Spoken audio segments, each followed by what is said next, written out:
Welcome to UVU CS3060 Lecture 10.5, where I demonstrate how to write a page replacement algorithm. So I've downloaded CS3060, and these are the files in here. For this particular assignment, things are a little different. We still have the CS3060.c source code file, and this is the file you will modify for this particular assignment. This is also the file you will submit via Canvas when you are done. There's another source code file in here called driver. This driver file is not going to be submitted to Canvas, is not a file you should modify. Any modifications you make to this file will not be graded.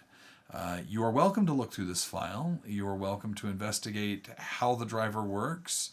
But for this particular assignment, you don't ever need to modify the driver.c file for any purpose. The ASSN6.c, on the other hand, that is a file we want to focus on. So I'm going to go ahead and run that.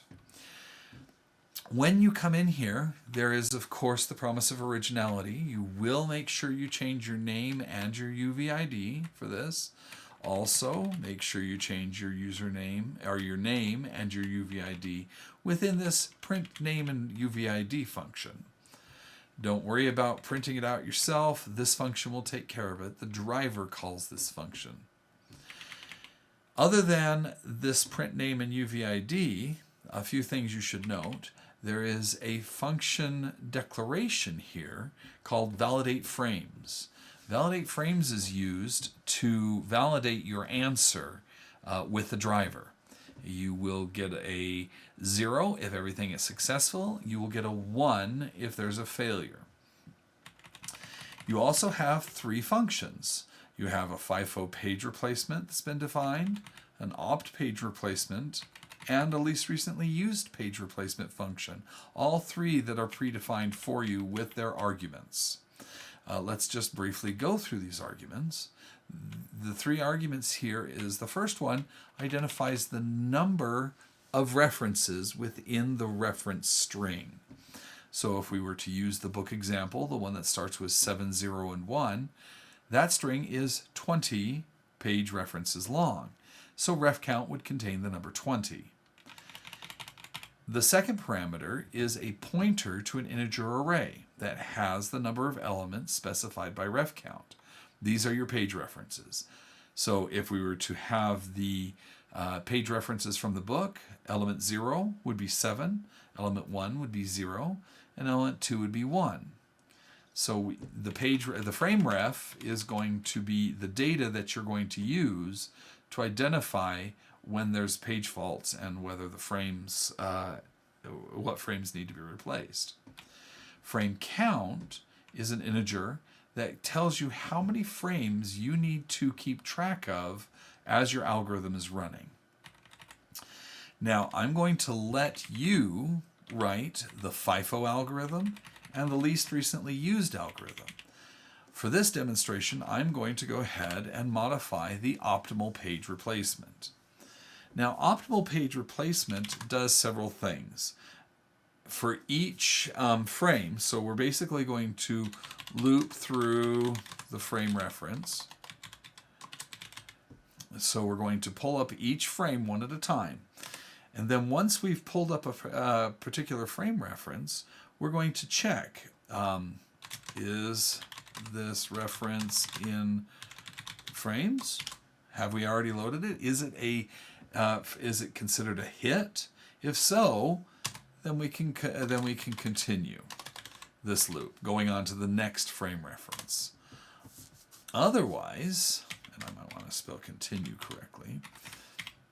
Otherwise, once we've determined that that reference is not in the frame, we need to search for an empty frame.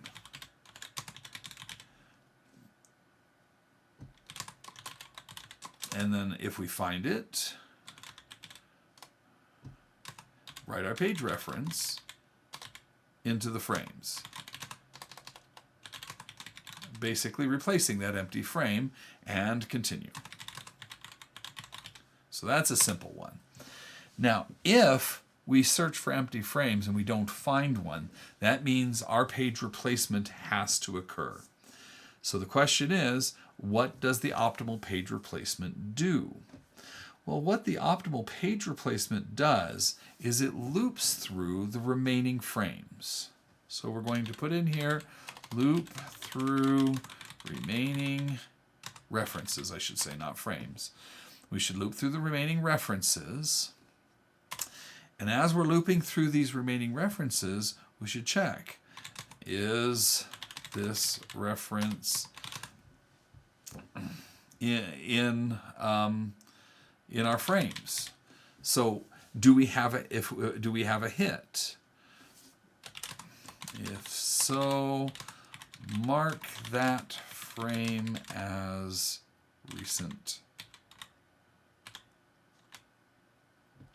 recently, mark that frame as soon to be used.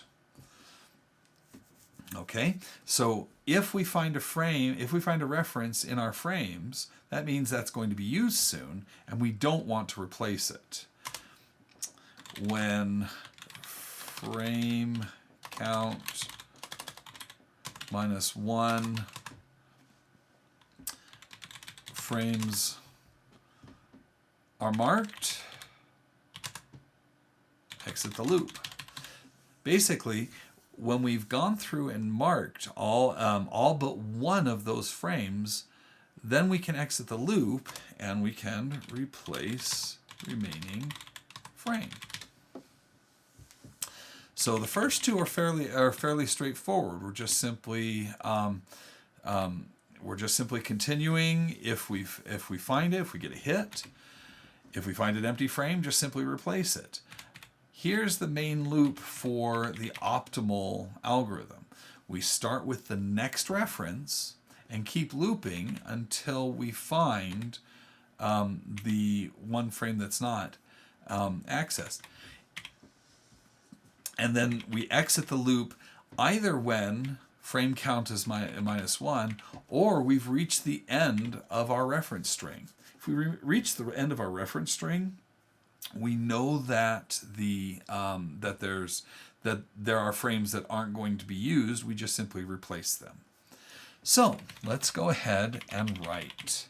The first thing we need to do is we need to actually create our frames, and we're going to do this twice. So I'm going to create 2 buffers. First one we'll call frames, and we'll malloc size of integer times frame count. All right. I'm also going to create a marked array, which is also the size of frame count.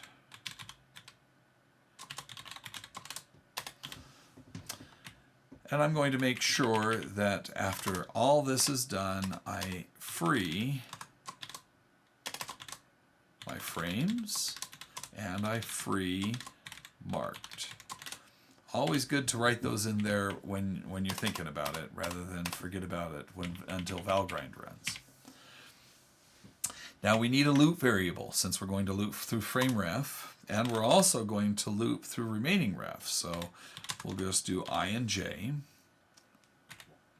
So let's go ahead and create our loop through frame ref. So for I is equal to 0, I is less than ref count I ++. So this will allow me to loop through each frame reference so that I can check to see if there's going to be a fault. So the first thing I need to do is check to see if the reference is in the frame. So I'm going to go ahead and create a second for loop for j is equal to 0. J is less than frame count, j++. All right.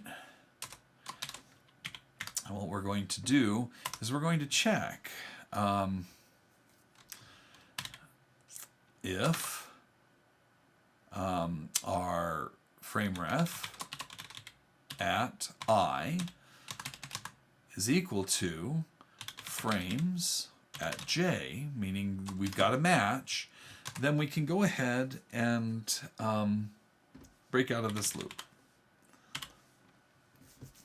So we'll stop the loop.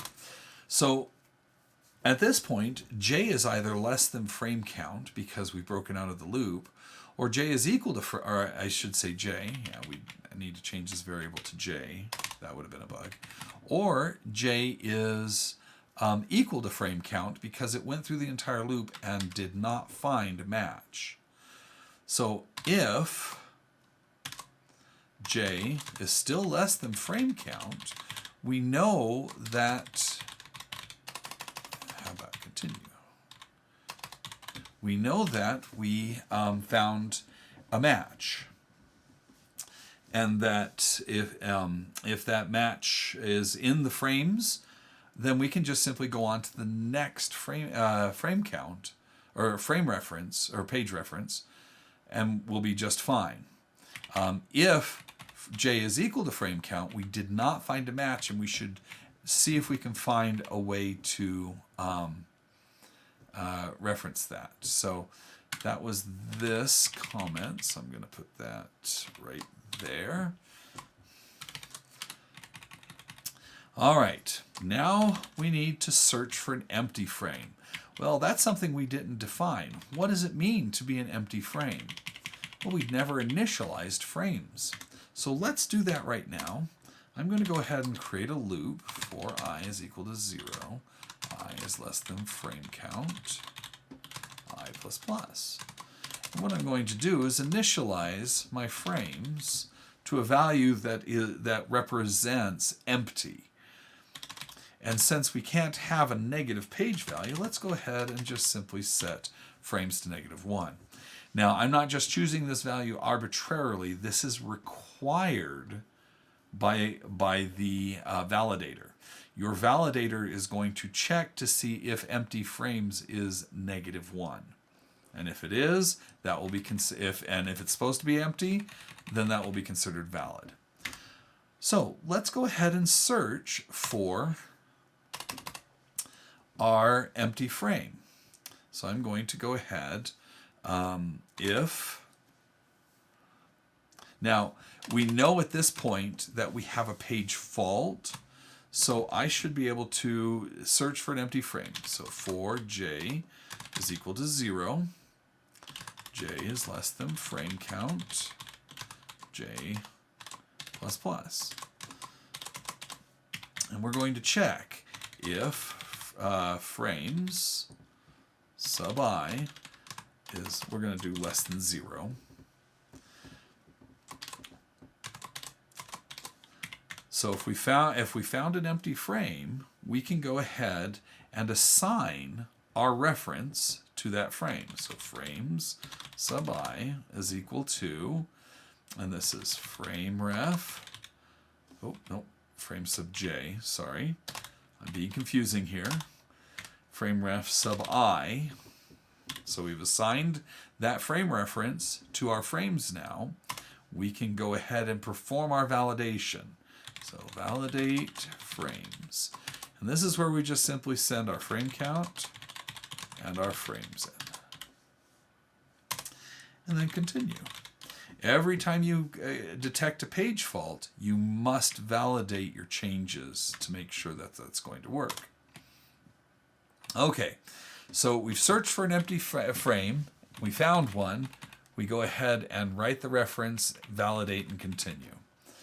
Otherwise, we just simply need to loop through the remaining references. So this should be fairly simple. We're just simply going to do for j is equal to 0. And j is going to, actually we're not going to start at 0. We want to start at the next reference, which is I plus 1. So we know that I represents the current reference we're working with. We just simply want to start at I plus 1, check to see if j has exceeded ref count, loop through all of the elements, and then increment j.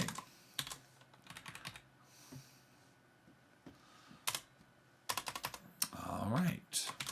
So now we've got our loop that's going to check the remaining frames and see if we can find a frame that doesn't work. Now we need to mark these frames to see. So we probably want to set up mark before we come into this loop. Let's go ahead and do the same thing we did before. So for j is equal to 0, j is less than frame count, j++, and I'm just simply going to assign to my marked array of j a -1. Now, what you assign here is entirely up to you. This is what works for this for me in this particular algorithm. I'm going to just simply flip this so that instead of -1, it becomes 1. It could be 0, it can be anything, as long as you have something that differentiates between the two. So, and each marked entry in this represents a frame that has been found within this particular search. Okay, so we're going to go through each ref count and see if the value can be found in frames. I'm going to create another loop variable, k now, because we need to loop through the frames. So we'll move that up. And let's go ahead and do for k equal to 0. K is less than frame count, k++. And what we're doing here is we are looping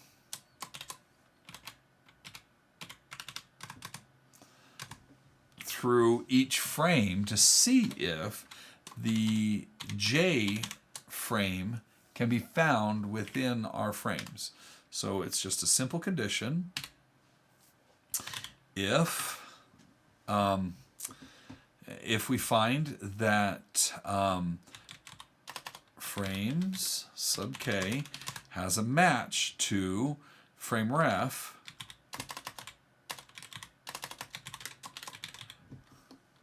sub j, remember j is the one we're using as we search through all the references that come after the I reference that we have right now.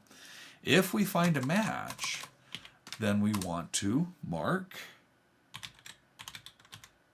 at k. We'll just put 1 in here. I'm also going to create an integer variable called count, because one of the conditions for this loop is when frame count -1 is equal to the frames that are marked. Well, I need to keep track of count as I'm going along. Every time I mark a particular entry, I'm also going to perform a count. I'm going to increment count. And I'm going to break out of this k loop so that I can consider that particular value marked, and then I can go ahead and check if count is equal to frame count -1, then I found one, and I can go ahead and perform a break operation here to break out of the j loop. Oh, and actually I need to move this right here. I had it in the wrong level. There we go. No, I still have it in the wrong level. Here.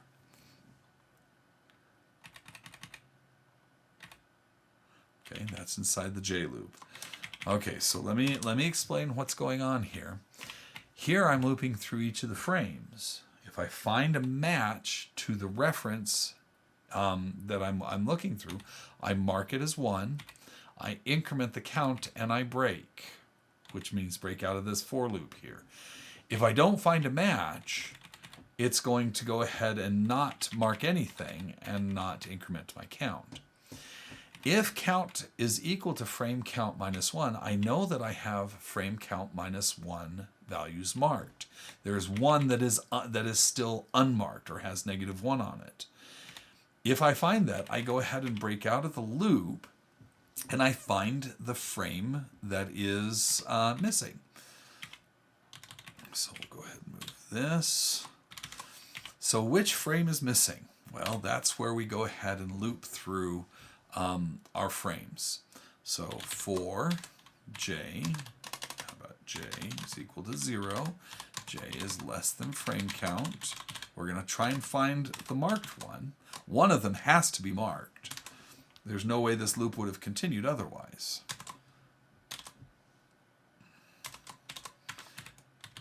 So let's go ahead and do a search.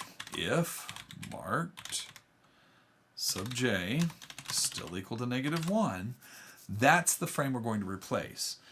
I'm just simply going to take the one at the top of the list and move and just simply go down to the top. I'm not going to do a first in, first out type of algorithm here. I'm just simply going to the top of the list and working on that one. So if we find one that's marked, now we can go ahead and assign our reference count here. So this is where frame ref sub I now comes, and we perform a break out of the j loop so that the I loop can continue. And we've replaced that frame so that we can continue on. So let's go ahead and look at our logic here again. So first things first, we set all the frames as empty. That's what the -1 for frames means. We then loop through every reference count. We first check to see, do we have a hit? If we do have a hit, then we're just simply going to continue. If we got a miss, then we need to check to see if there's an empty frame. If there is an empty frame, then we go ahead and assign that frame and perform a continue here. And actually, we probably shouldn't do a continue on this, because all it's going to do is check the next frame for an empty and keep assigning them. So this logic is broken. We want to go ahead and assign it, but we want to stop the loop.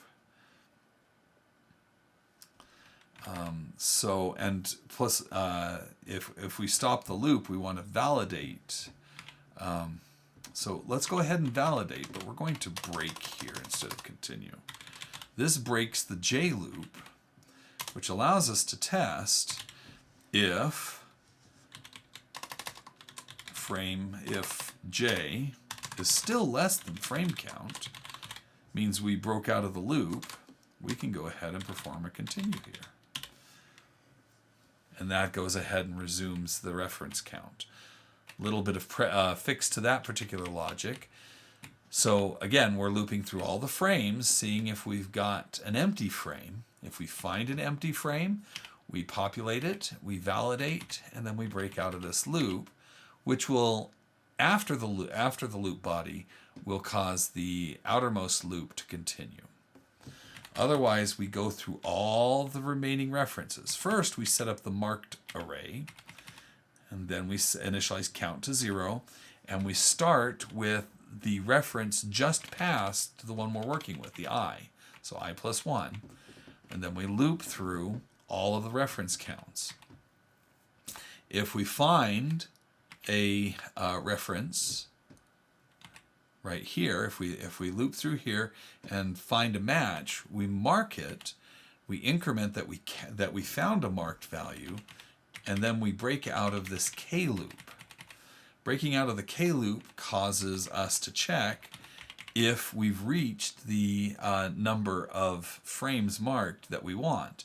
If so, this break will break out of the J loop. And then finally, we come down here where we create a new J loop looking for the one frame that has not been marked, or that is -1, and then assign that frame, the frame reference to that frame, and break. Oh, actually, we've made this modification where we've changed frames. We need to validate here as well. So I'm just simply going to copy this validation right here. There we go. And then once that's been validated, it goes ahead and loops back up to the top. So I write that. I'm going to run make and see how many errors I get. No errors. It's always good to write code without errors. So now how to run this program. Well, we've just modified the optimal page replacement algorithm. So let's go ahead and come out here. If I want to test against a file, I can go ahead and use one of the files that are out here. We've got 3 files. There's a reference book, a reference ability, and we have another one that has over 16,000 page references. That's a pretty hefty test. Just take a look at the book test. You'll see that we have 3 frames, 20 total references, and there's the string that we found in the book. So we can test against that file by running ASSN6 with 3 options. The first option is file. This identifies that I'm about to use a file for my reference string. Then I can go opt, because I want to use the optimal algorithm. And then I can specify ref book. And that specifies the file that will be opened. So 3 options after ASSN6. File tells me I'm going to use a file. There are other options here that we can use. Opt tells me I want to only test the optimum algorithm. And ref book tells me that I am going to use the book, this ref book file for my reference string. So I'm going to go ahead and run it. So here we have the optimal algorithm. Obviously, I didn't change my name in UVID. That needs to change. Tells me that I'm using ref.book with a frame count of 3 and a reference string length of 20. And then tells me the faults that I experienced. If you compare these to the book, you'll see that these match. The final fault will be 701, and I have a total of 9 faults using the optimum algorithm. And that matches what we found in the book. I can also run it against the Belity file. So let's go ahead and do ref Belity. And you can see that with the Belity algorithm, we have 7 total page faults. And this is how it looks using the optimal algorithm. As you remember, with 3 frames, we had 9 faults using first in, first out. Now, your algorithm also has other options. You don't need to rely on the files. If I want to, I can do ASSN6, and I can specify one of 4 options. Or one of 3 options. I can specify book, which gives me the book data, not from the file. I can also specify Belity. And then I can also specify random. Now this is a randomly generated list. The random number generated is seeded, so it will be the same every single time. I can also specify all, and it will run all 3 of those. Now, if I specify book and then specify the algorithm, it will just run that specific algorithm. So the second parameter should always be the algorithm. That can either be opt, it can be least recently used, or it can be FIFO. I'm going to go ahead and run opt, and that goes ahead and runs this. Now, realize what you're seeing here is book actually is coming from a server. There is a special server program that you can be tested against that will produce the reference string that you receive. And when you validate, you're sending your frames to that validation server to be checked, and it comes back either it was correct or that it doesn't work. So if I go ahead and choose rand, you can see that it goes through and validates the random frames.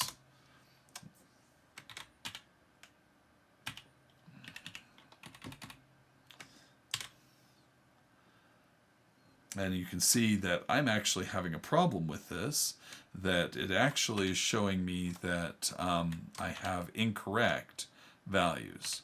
So I probably want to do further checking to see where this particular failure happened.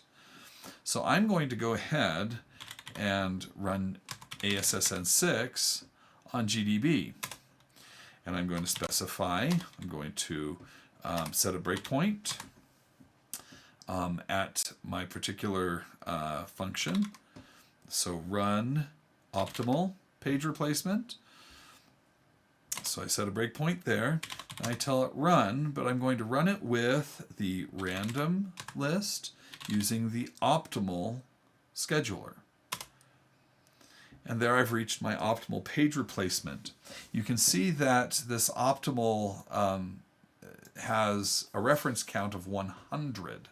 So there's 100 different references that are being made, and that my frame count is set to 4.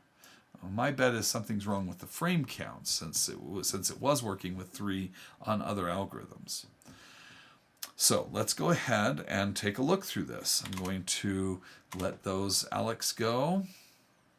I'm going to let it initialize my frames. That's 4 of those. I'm going to let it start with the first frame count.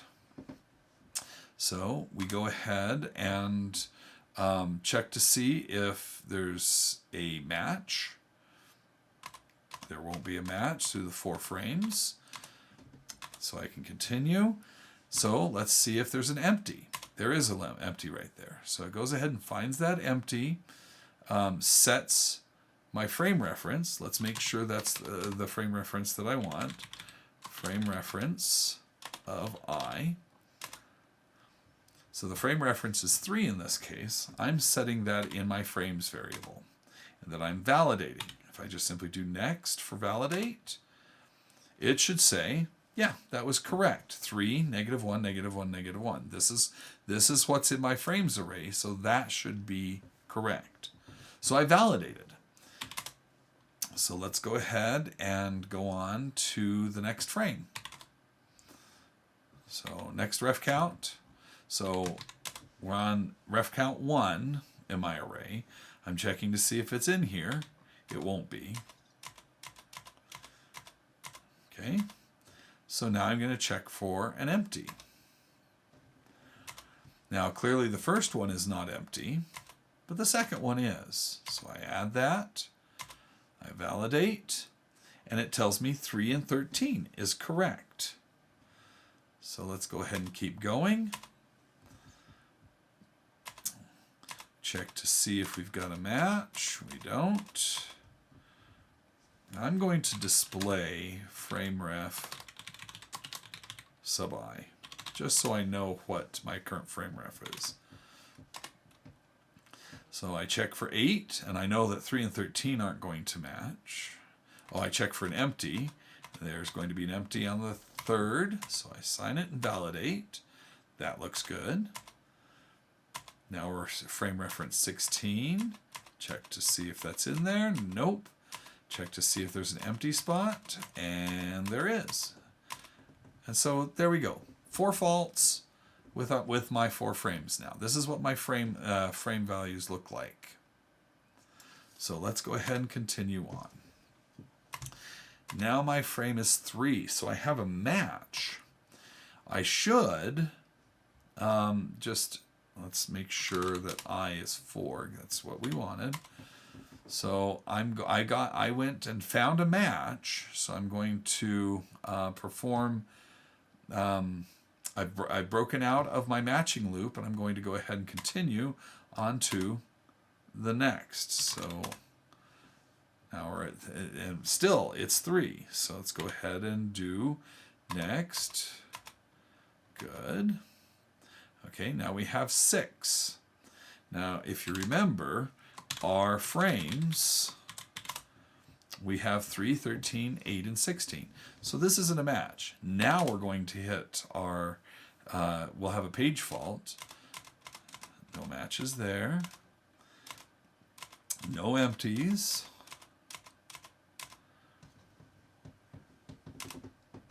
So here we go ahead and initialize our marked array. Set our count to 0, and we begin looking through our references to see.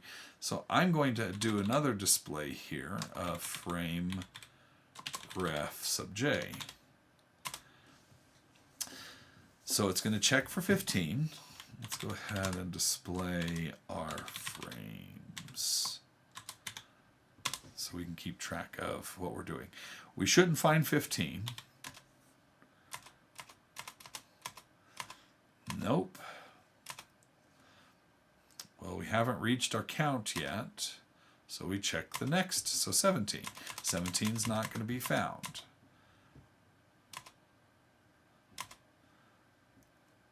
So now we're checking for 13, and we'll mark the 13th element off, so there's 1. Okay, so 13 works. Now we can go ahead. There's 8, which is going to give us our third element. We'll mark that. We still haven't reached. We need one more hit. 14 is not going to find a match anywhere along there. 1 is not going to find a match anywhere along there. 4 is not going to find a match. Another 4, not going to match. 18 is not going to match. It's not in our frames. 15 is not in our frames, so we could go a ways. 19. So remember, of our marked array, we have both 13 and 8, which are marked right now. We found those references. So 3 and 16 are what we're looking for. So 19 doesn't work. 6 won't find a match. We could go on like this for a while. Already found 8, so we remark that. And there's where our bug is. We check to see if 8, the frame reference 8, is in our frames. It is, and so that's marked. But we count it again. We've got 2 frames here that are still unmarked, but our count is wrong. So we need to come in here and change. I'm going to change our condition here. Okay, if frames is equal to frame ref, okay. But I'm also going to check to see if marked is equal to -1. Has it not been marked yet? If it hasn't been marked, it's going to mark it and increment the count. So we go ahead and make our program. Oh, we forgot to put in our array access. If marked sub k. There we go. That's better.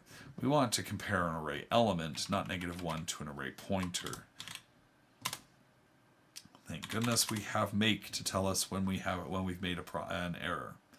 So I'm just simply going to ASSN6, use the random data set on the optimal algorithm. And there we go. That was my one bug. After 100 references, the optimal algorithm had 58 faults. The last frame set is 2, 1, 14, and 15, and this is the final fault, giving us a total of 58 page faults out of 100 page references. Now this is validated against a server. This is not actually found in a file.